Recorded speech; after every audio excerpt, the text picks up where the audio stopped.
What is going on, guys? I am the FD Guru, bringing to you guys a Tuesday edition of my NBA DFS podcast. We have 6 games on tonight's slate.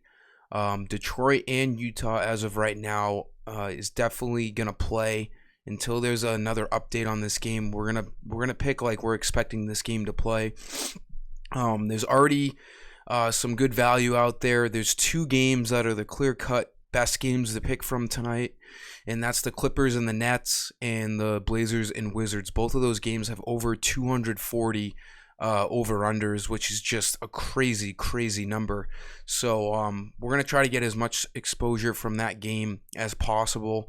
The other games on this slate aren't the best.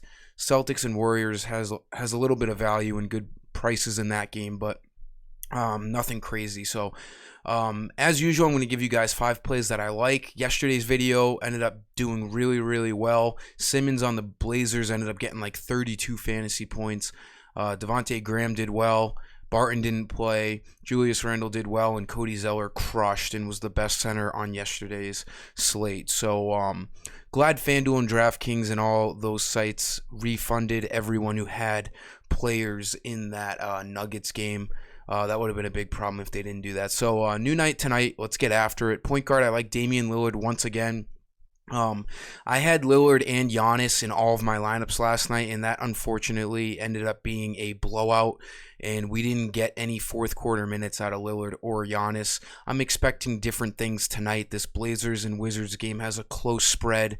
Lillard should most definitely be in there in the fourth quarter, and he should be able to get up towards 50 fantasy points. Obviously, they're still without CJ McCollum, so the weight of the team is on Damian's shoulders, so I do expect him to have another game with a lot of usage, a lot of shots, and a good chance to get to 50 fantasy points.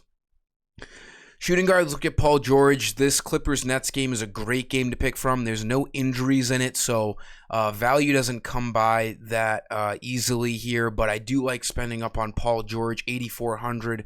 This game should stay close. It's a huge over-under, like I said earlier. It's like at 242.5 right now, which is one of the higher over-unders I've seen this year. George needs about 42 fantasy points for value. He's averaging 41, and this is just a great matchup for him tonight. It should be back and forth, should stay competitive, and Paul George, he's a stud, so he'll have plenty of opportunities to get points tonight. Small forward, I don't love small forward at all tonight as of right now. Let's look at Kelly Oubre. He needs like 27 fantasy points for value, maybe more on the GPP side of things because he does throw out duds sometimes, but he can have big games. His ceiling's around 40, 38-40 a couple games ago. He got value last game at 28.7, but he does have duds, 12, 8, 12 again down here, 15, but he'll probably get in the mid-20s for you tonight. It's a good matchup against the Celtics at home. There should be a pretty good amount of points in this game. It should stay fairly close.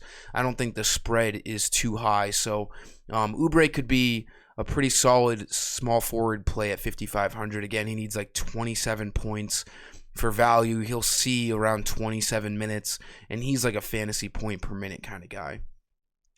Power forward, Aaron Gordon's out for a little bit here, so I like Burch to step in and soak up some of those Aaron Gordon minutes. Even with Gordon playing, Burch has actually been quietly really good. Over the last 4 games, he's seeing mid-20s in minutes. He's hitting value, and with Gordon off the court now, Burch is going to have plenty of chances to hit value.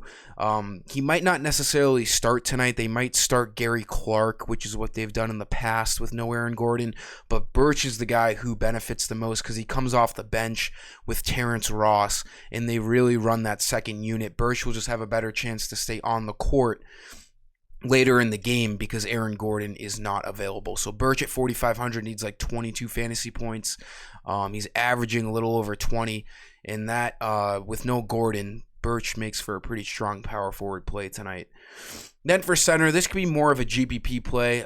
Things always develop later towards lock, but in the late afternoon, I don't mind Kevon Looney. He should be starting tonight. James Wiseman He's out for like the next 10 days or so. Him and Eric Pascal are going to benefit the most with no Wiseman. I do think they're going to need to go bigger, though. Pascal isn't really much of a big man. He's more of like a stretch forward. Looney's the big guy on the Warriors without Wiseman, and the Celtics have guys like Daniel Tice, Tristan Thompson, and Robert Williams to throw at the Warriors, so they will need Looney to play some solid minutes. Expect him to see 20 to 25 minutes tonight. He only needs 20 fantasy points to reach value. He did that easily last game when he got the minutes. So with the load he should be able to see tonight, he should be able to hit value at 3,900. Not a bad spend down punt play at center tonight.